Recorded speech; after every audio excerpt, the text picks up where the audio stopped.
Okay, we have a Southwestern Industries CNC vertical milling machine, model DPM V7, serial number 052A713492. This machine was new in 2005 and we're going to run her for you. Machine has a 76 by 14 inch table, very large, with 60 inches of X travel.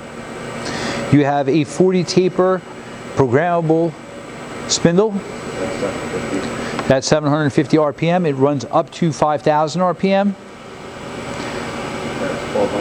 1,200 RPM going up.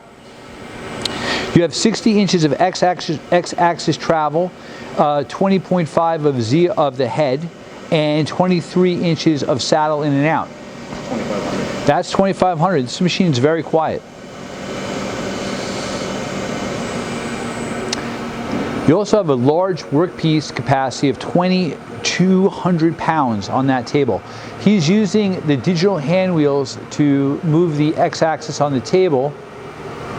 He also has that for the Y, and you have a handle for the Z of the entire head up and down, and they call that tracking.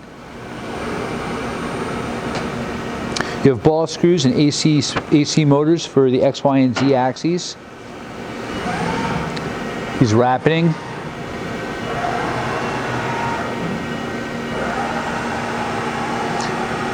When you use the digital hand wheels, the control operates as a digital readout. Okay, you've seen that. Oh, also that machine does have a power drawbar. Hey, thank you for watching our video.